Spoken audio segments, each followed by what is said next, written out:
আমাদের যা কিছু শিক্ষা সেটা মঞ্চ থেকে এবং আমাদের মঞ্চই আমাদের স্কুল হিসেবে কাজ করেছে এবং শুধু আমি না, বাংলাদেশের অনেকেই মঞ্চ থেকেই এবং সাফল্যের সঙ্গে তারা কাজ করেছেন।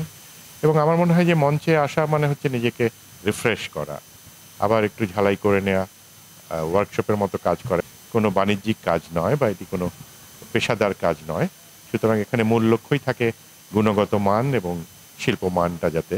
একটা সময় বাংলাদেশে টেলিভিশন খুব গুরুত্বপূর্ণ ছিল এবং আম সব শ্রেণীর মানুষই টেলিভিশন দেখতেন এবং তাদের রুচি, মানস গঠনে টেলিভিশন ভূমিকা রাখত।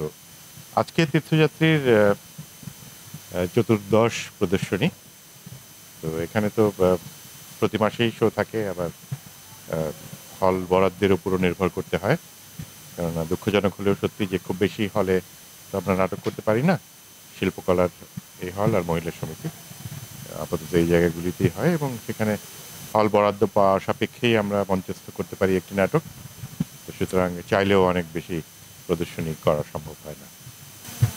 বাংলাদেশের মঞ্চ তো সবসময় ভাইব্রেন্ট। আমি বলবো যে অনেকগুলি দল কাজ করছে এবং তারা নতুন নতুন নাটকের প্রদর্শনী নিয়ে আসছেন। তো এখন কোন নাটকটি কেমন সেটা আসলে দর্শক বলতে পারবেন এবং নাট্যকর্মীরা তো চেষ্টা করেন যে তাদের সর্বশ্রেষ্ঠটাই দেয়ার। কিন্তু সবসময় যে আমাদের সব কাজ খুব ভালো হয় তা না। কিন্তু আমি বলবো যে মানসম্মত কাজেরই প্রচেষ্টা থাকে আমাদের এবং আমরাও চেষ্টা করি যে একটি ভালো প্রদর্শনী যেন আমরা দর্শকের সামনে আনতে পারি। হ্যাঁ, হিসাবটা শুনে নিজেরই ভাল লাগলো। কেন আমি শুরু করেছিলাম 85 সালে। সেক্ষেত্রে 40 বছরই পূর্ণ হয়ে যাচ্ছে। তো সেই থিয়েটার থেকে যাত্রা শুরু আব্দুল্লাহ আল মামুন, রবীন্দ্র মজুমদার, ফেরদৌসী মজুমদার ওনাদের হাত ধরে। পরবর্তীতে নাট্যকেন্দ্র কিংবা অন্যান্য প্রযোজনা যেগুলিতে কাজ করেছি। 40 বছর ধরেই যে আমি মঞ্চে ছিলাম তা না। আমি সময়ে সময়ে ছিলাম না। কিন্তু শিল্পের সঙ্গেই ছিলাম। কখনো টেলিভিশনে কাজ করেছি, কখনো লেখালেখির কাজ করেছি, কখনো আবার চলচ্চিত্রের কাজ করেছি এবং যখনই সুযোগ পেয়েছি ফিরে আসার চেষ্টা করেছি মঞ্চে। তার একটা বড় কারণ হচ্ছে যে আমাদের যা কিছু শিক্ষা সেটা মঞ্চ থেকে এবং আমাদের মঞ্চই আমাদের স্কুল হিসেবে কাজ করেছে এবং শুধু আমি না, বাংলাদেশের অনেকেই মঞ্চ থেকেই অন্যান্য মাধ্যমে গেছেন এবং সাফল্যের সঙ্গে তারা কাজ করেছেন।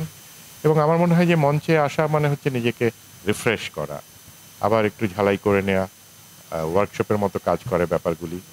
এবং এখন হয়তো আমি নির্দেশক হিসেবে কাজ করছি বা কখনো নাট্যরূপে কাজ করছি বা কখনো স্ক্রিপ্ট লিখছি। কিন্তু এই যোগটা আমাকে ঋদ্ধ করে এবং নতুন করে কাজ করার অনুপ্রেরণা দেয়। আমি গত যে উত্তরটা দিলাম যে আমি ৩টি ক্ষেত্রেই ঘুরে ঘুরে কাজ করেছি। এর মানে ৩টি ক্ষেত্রকেই আমি ভালোবাসি এবং গুরুত্বপূর্ণ মনে করি। কোনোটির চেয়ে কোনোটি কম গুরুত্বপূর্ণ তা না। কিন্তু মঞ্চে আমরা শিল্পমানটা ধরে রেখে কাজ করার সুযোগটা বেশি পাই। কেননা এখানে যেহেতু এটি কোনো বাণিজ্যিক কাজ নয় বা এটি কোনো পেশাদার কাজ নয়। সুতরাং এখানে মূল লক্ষ্যই থাকে গুণগত মান এবং শিল্পমানটা যাতে অ্যাসিওর করা যায়। সেক্ষেত্রে বলতে গেলে মঞ্চে একটা তৃপ্তি থাকে। আরেকটা তো কমন বিষয় আছে, যেটা হচ্ছে যে এটি তাৎক্ষণিক এবং প্রতিক্রিয়াটা একদম সঙ্গে সঙ্গে পাওয়া যায়। সেই জায়গাটা খুব আনন্দের। আবার যদি ধরেন যে টেলিভিশনের কাজ যখন করেছি সেটির ইম্প্যাক্ট অন্যরকম। একটা সময় বাংলাদেশে টেলিভিশন খুব গুরুত্বপূর্ণ ছিল এবং সব শ্রেণীর মানুষই টেলিভিশন দেখতেন এবং তাদের রুচি, মানস গঠনে টেলিভিশন ভূমিকা রাখত।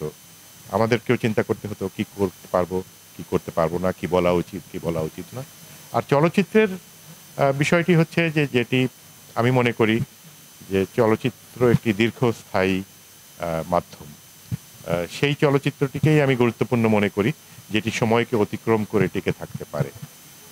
তাৎক্ষণিক বাণিজ্য বা তাৎক্ষণিক সাফল্য শুধু নয়, সেটি গুণগত এবং শিল্পমানে যেন দীর্ঘস্থায়ী হয়, সেটাই হচ্ছে চলচ্চিত্রের জন্য গুরুত্বপূর্ণ বিষয়। তো আমার ক্ষেত্রে আমি বলতে চাই যে আমি এই ভিন্নতাটাকে পছন্দ করি এবং কাজের ক্ষেত্রে ভিন্নতা আমাকে নতুন নতুন উদ্যম দেয়।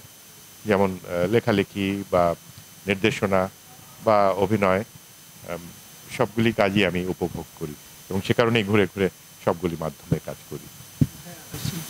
এটা হওয়া তো উচিত বটেই এবং অনেক আগেই হওয়া উচিত ছিল, কিন্তু দুর্ভাগ্যজনক হলেও সত্য যে সেটা হয়নি এখানে।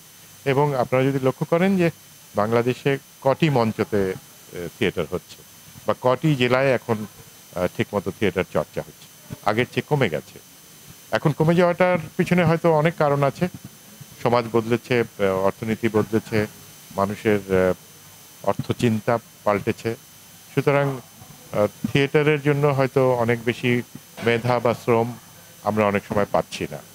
এবং থিয়েটার সারা বিশ্বেই সাবসিডাইজড, মানে থিয়েটার একটি প্রিমিটিভ আর্ট এবং এটাকে টিকে থাকার জন্য কিন্তু আজকের কম্পিটিটিভ যুগে, যেখানে প্রতিযোগিতা করতে হয় এবং মার্কেটিং বা বিপণনের উপরে অনেক নির্ভর করতে হয়, সেখানে আমাদের দেশে থিয়েটারটি সেই অবস্থানে নেই। কিন্তু তারপরেও যে আছে এবং সেটি যে এখনো দর্শক আসছেন বা দেখছেন, সেই জায়গাটা আমাকে আশাবাদী করে। কিন্তু আমার মনে হয় যে এটি আরো ব্যাপকভাবে প্রসার লাভ করা উচিত ছিল। তাহলে হয়তো আমাদের মানুষ গঠনের